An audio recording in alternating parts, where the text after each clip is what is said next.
Il était une fois, dans un petit village lumineux, une petite fille nommée Amarashi. Amarashi n'était pas une bébé ordinaire, elle était très spéciale.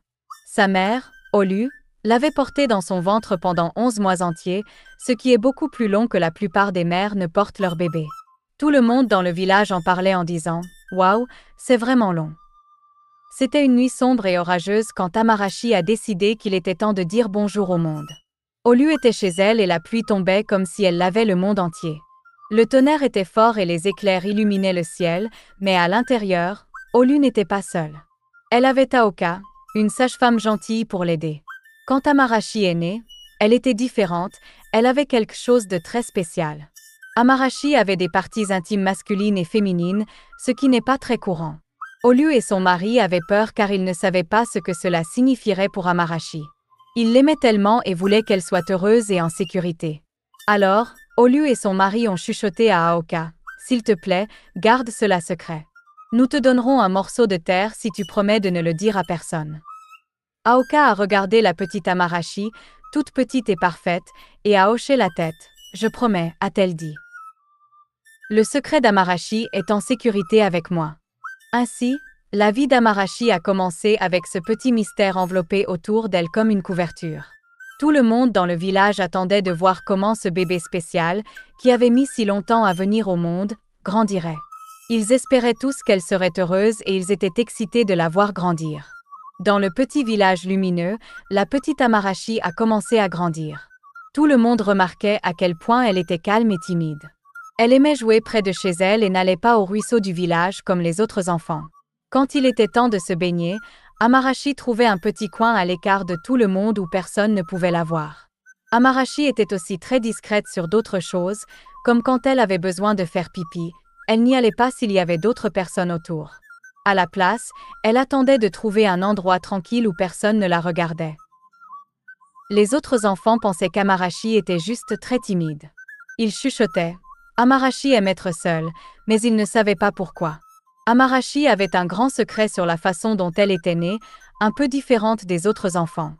Sa mère et son père avaient demandé à Aoka, la gentille sage-femme, de garder le secret, et Amarashi savait qu'elle devait le garder aussi. C'était son propre secret spécial et elle était très prudente pour que personne ne le découvre. Elle était une fille intelligente et réfléchie, trouvant toujours des moyens de jouer et d'être seule sans faire se sentir mal les autres enfants. Amarashi souriait et leur faisait signe de la main, mais elle gardait toujours un petit espace juste pour elle. Ses parents l'observaient et s'inquiétaient parfois, mais ils se sentaient aussi fiers de la façon dont Amarashi gérait tout. Ils voulaient juste qu'elle soit heureuse et en sécurité. Ainsi, Amarashi est devenue la petite gardienne de secrets du village, avec ses manières tranquilles et ses sourires doux, gardant son histoire spéciale tout près de son cœur. À mesure que les saisons changeaient et qu'Amarashi grandissait, tout le monde dans le village commençait à l'aimer de plus en plus. Même si Amarashi était timide et aimait son espace, elle était très gentille. Chaque fois que quelqu'un avait besoin d'aide, Amarashi était là. Si un petit oiseau tombait de son nid, Amarashi le remettait doucement à sa place. Si une vieille dame avait besoin d'aide pour porter son panier, Amarashi venait tranquillement et le portait pour elle. Amarashi était aussi très jolie. Son sourire était comme le soleil après la pluie et ses yeux brillaient comme les étoiles la nuit. Quand elle traversait le village en portant ses robes colorées qui se balançaient avec la brise, les gens s'arrêtaient et souriaient en disant « Regardez la belle Amarashi, n'est-elle pas magnifique ?» Et même si elle était timide, elle avait toujours un sourire pour tout le monde. Les enfants du village l'admiraient. Ils pensaient qu'Amarashi était la meilleure. « Elle est tellement gentille », chuchotait-il en la regardant jouer seule ou aider les plus jeunes dans leurs jeux. Les adultes la respectaient aussi. « Elle va devenir quelqu'un de très spécial », disait-il. Tout le monde ressentait une chaleur dans leur cœur pour Amarashi. Amarashi se sentait heureuse d'être aimée, mais parfois elle se sentait aussi un peu triste à cause de son secret. Elle souhaitait pouvoir jouer dans le ruisseau avec les autres enfants ou participer à leurs jeux sans s'inquiéter, mais elle savait qu'elle devait être prudente. Alors, elle trouvait d'autres moyens de faire partie du village, toujours gentille et toujours attentionnée. Ses parents la regardaient grandir, s'y aimer et admirée par tout le monde, et se sentaient fiers et soulagés. Ils savaient qu'Amarashi était spéciale, non seulement à cause de la façon dont elle était née, mais aussi à cause du grand cœur qu'elle portait en elle. Amarashi était vraiment la bien-aimée du village, grandissant sous les yeux attentifs et aimants de tous ceux qui la connaissaient. Un jour ensoleillé, quelque chose de merveilleux se produisit dans le village. Le plus bel homme des environs, avec son sourire éclatant et ses bras forts, demanda Amarashi en mariage. Tout le monde aimait Tari parce qu'il était si gentil. Quand Amarashi a dit oui, tout le village était super excité. Le mariage fut la plus grande fête que le village ait jamais vue. Il y avait des fleurs colorées partout, et les tambours et les danses durèrent toute la journée et toute la nuit. Amarashi portait une robe scintillante, aussi jolie que la lumière de la lune sur la rivière, et Tari avait l'air si fier à côté d'elle. Tous les villageois se joignirent à la célébration, savourant de la nourriture délicieuse et riant beaucoup, en disant « Amarashi et Tari sont parfaits ensemble ». Amarashi ressentait tellement d'amour de la part de tout le monde, mais à l'intérieur, elle était vraiment nerveuse. Elle aimait beaucoup Tari, mais elle avait peur de lui dire un secret sur elle-même, qu'elle était différente des autres femmes. Chaque nuit, quand Tari montrait son amour comme le font les maris et les femmes, Amarashi disait « Pas encore, mon amour, attendons le bon moment ». Elle essayait de paraître heureuse, mais à l'intérieur, elle était vraiment inquiète. Tari, toujours compréhensif, souriait et disait « Je t'attendrai, Amarashi. Je t'aime telle que tu es ». Mais Amarashi pouvait voir qu'il était un peu confus, ce qui la rendait encore plus effrayée. Elle voulait vraiment lui dire son secret. Les jours se transformèrent en semaines, et les gens du village commencèrent à chuchoter, se demandant pourquoi Amarashi et Tari n'étaient pas proches comme les autres couples mariés. Amarashi sentait tout le monde la regarder, plein de questions. Elle serra la main de Tari plus fort, souhaitant pouvoir tout lui dire. Tari aimait Amarashi profondément, mais le secret d'Amarashi les séparait. Elle espérait qu'un jour, ils pourraient tout partager l'un avec l'autre. Pour l'instant, Amarashi continuait de sourire, espérant qu'elle pourrait bientôt être totalement honnête avec son merveilleux mari. À mesure que la lune croissait et décroissait, Tari commençait à se sentir un peu contrariée. Chaque nuit, Amarashi avait une nouvelle excuse pour dire pas encore.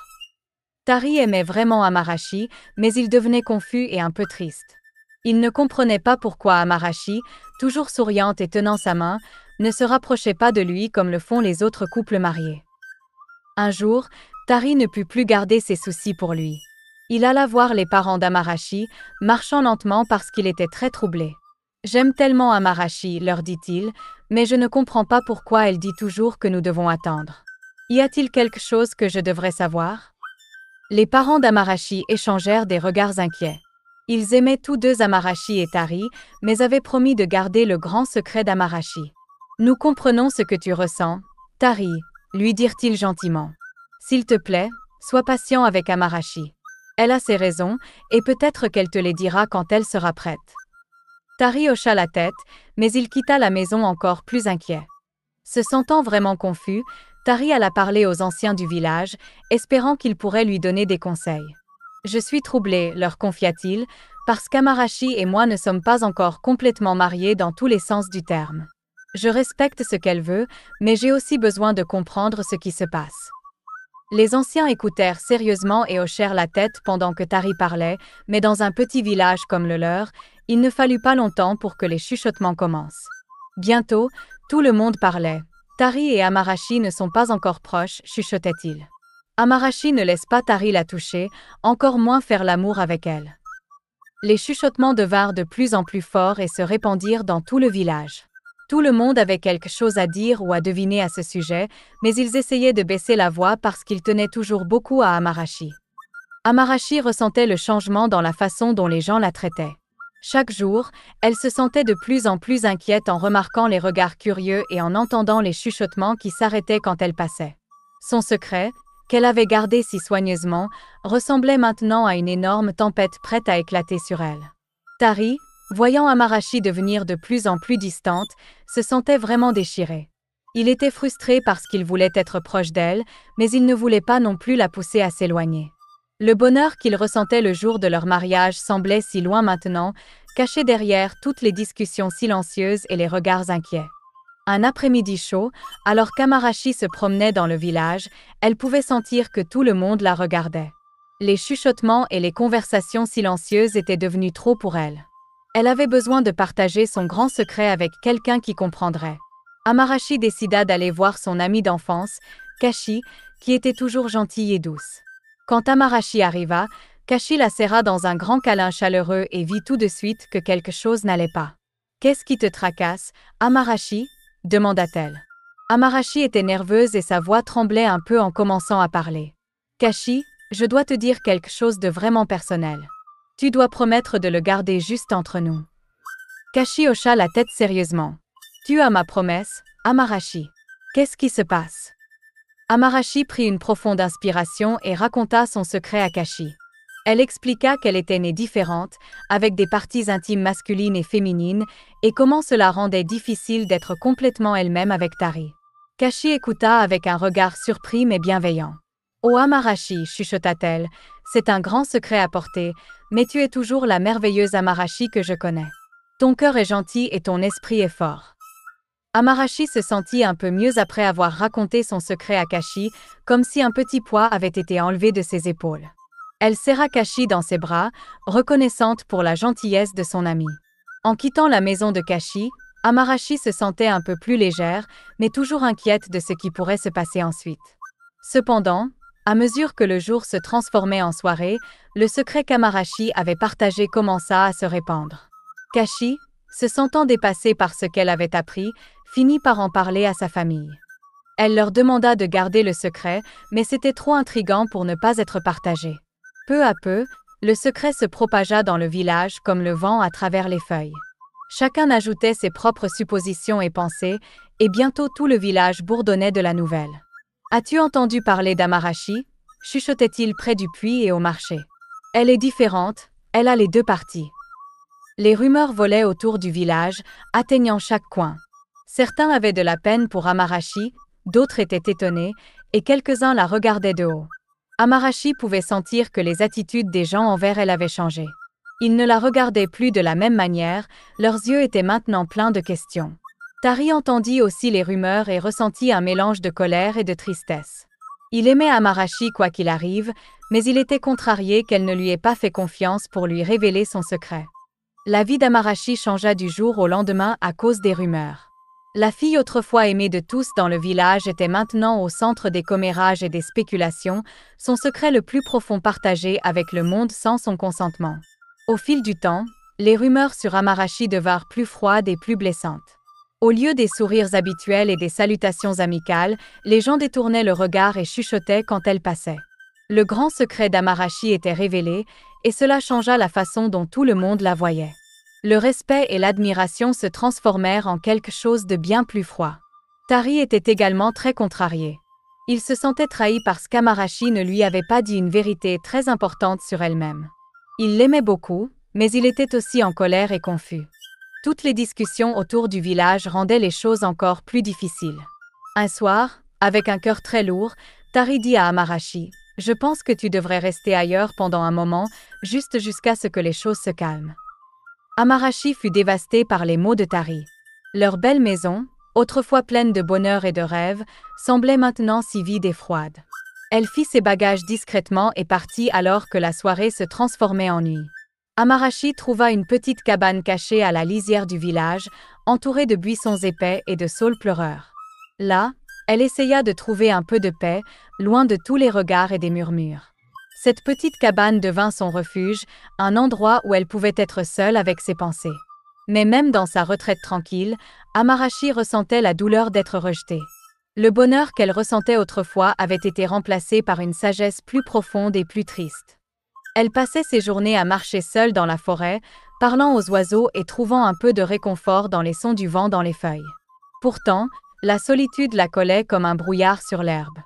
Amarashi, autrefois si aimée, se sentait maintenant comme une ombre dans le village, présente mais presque invisible.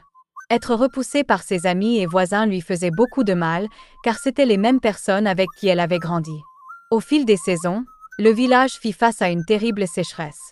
Les champs verts se transformèrent en poussière, les récoltes se desséchèrent et la rivière qui coulait joyeusement à travers le village devint à peine un ruisseau lent.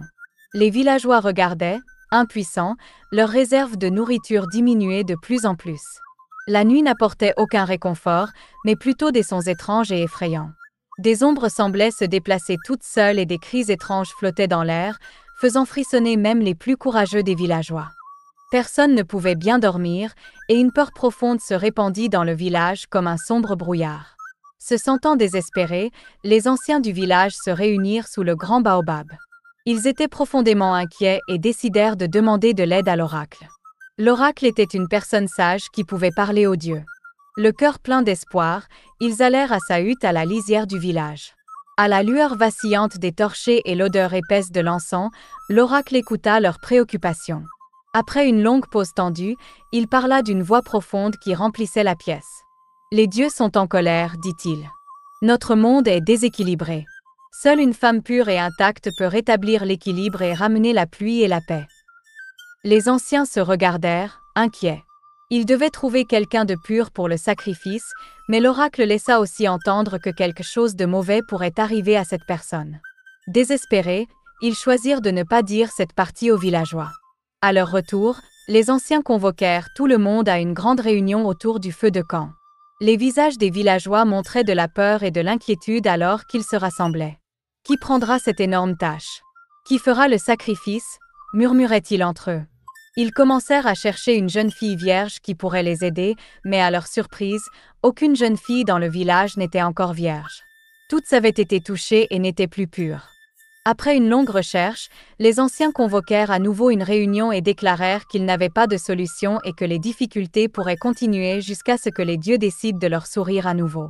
Mais pendant qu'ils parlaient, quelqu'un pensa à Amarashi, qui avait autrefois été aimé de tous mais qui vivait maintenant seul. « Amarashi est pure, intouchée par un homme, » dit un villageois, une lueur d'espoir dans les yeux. « Peut-être est-elle celle que les dieux veulent. » Cette idée se répandit rapidement. « Oui, Amarashi pourrait nous sauver tous », s'accordèrent les villageois, désespérés de trouver une solution. Avec des cœurs lourds, les anciens allèrent à la hutte d'Amarashi. Leurs torchers projetaient des ombres effrayantes tandis qu'ils marchaient, et la lumière vacillante annonçait leur mission sérieuse. Amarashi, sentant le poids de leur visite, les laissa entrer. Les anciens lui parlèrent des problèmes du village et de ce que l'oracle avait dit, omettant la partie concernant le danger potentiel du sacrifice. « Amarashi, tu as toujours été spécial, dirent-ils. Peut-être es-tu destinée à faire cela. Peux-tu nous aider? Seras-tu celle qui ira? » Amarashi se sentit déchirée entre sa douleur passée et son amour pour le village. Regardant les visages qu'elle avait connus toute sa vie, elle se sentit à nouveau forte, comme autrefois. Avec un calme surprenant, Amarashi dit « J'irai pour le village, pour tout le monde. J'irai. » Les anciens se sentirent à la fois soulagés qu'elle ait accepté et tristes pour le lourd fardeau qu'Amarashi avait accepté. Tandis qu'ils retournaient au village, le chemin semblait plus sombre et les ombres s'étiraient plus longtemps, reflétant le poids de ce qui allait arriver. Au premier éclat de l'aube, le village était plongé dans un silence tendu. Aujourd'hui était le jour du sacrifice, un moment tissé d'espoir et de peur. Les anciens du village, accompagnés de quelques villageois choisis, s'approchèrent solennellement de la hutte isolée d'Amarashi. Ils apportèrent avec eux des objets sacrés pour l'offrande, des herbes parfumées, des grains précieux et un petit agneau richement décoré. Amarashi avait passé une nuit agitée à contempler et à lutter avec la réalité de sa tâche. Lorsque l'aube se leva, elle apparut dans une simple robe blanche, son visage serein et son regard déterminé, incarnant une force tranquille. Les anciens inclinèrent la tête avec un profond respect en la rencontrant. Amarashi parla l'aîné, sa voix lourde d'émotion. « Aujourd'hui, tu fais ce qu'aucun de nous ne pourrait faire. Tu portes nos espoirs jusqu'à la falaise sacrée où la terre rencontre le ciel. » Amarashi prit le paquet d'offrandes, sa voix ferme et forte. « Je suis prête. Je fais cela pour notre avenir, pour nous tous, » déclara-t-elle. Avec tout le village la regardant, Amarashi commença sa marche solennelle. Elle traversa le village avec détermination, les champs desséchés, et se dirigea vers la haute falaise connue comme l'endroit où les mortels pouvaient parler aux dieux. Les villageois la suivirent à distance, une procession silencieuse honorant son courage. À la falaise, Amarashi disposa soigneusement les offrandes comme on le lui avait appris. Puis, elle leva les bras et commença un chant ancien, sa voix résonnant avec les peurs profondes et les espoirs de son peuple. En réponse à sa voix, le ciel s'assombrit et les nuages tourbillonnèrent au-dessus. Un vent fort s'éleva autour d'elle, faisant flotter sauvagement sa robe blanche contre le ciel qui s'obscurcissait. Les villageois en dessous observaient, mêlant admiration et anxiété. Le chant d'Amarashi s'intensifia, s'élevant au-dessus du rugissement du vent. Soudain, le vent cessa et un rayon de soleil perça les nuages, baignant elle et les offrandes dans une lumière dorée. À ce moment-là, quelque chose d'invisible frappa Amarashi, la renversant au sol. Un souffle de peur et d'inquiétude s'éleva de la foule, mais avant que quiconque ne puisse réagir, des gouttes de pluie commencèrent à tomber, d'abord doucement, puis rapidement, se transformant en une averse, signalant que les dieux avaient accepté le sacrifice. Des acclamations éclatèrent dans le village alors que la pluie continuait, signe de la faveur des dieux. Ils dansaient et s'embrassaient, soulagés et joyeux. Pendant ce temps, Amarashi reprit lentement ses esprits, sentant la pluie la laver. Elle se sentait différente, plus légère. Dans ce moment de croyance, elle réalisa que sa partie intime masculine, source de tant de douleurs cachées, avait disparu. Elle était enfin entière comme elle l'avait toujours désiré.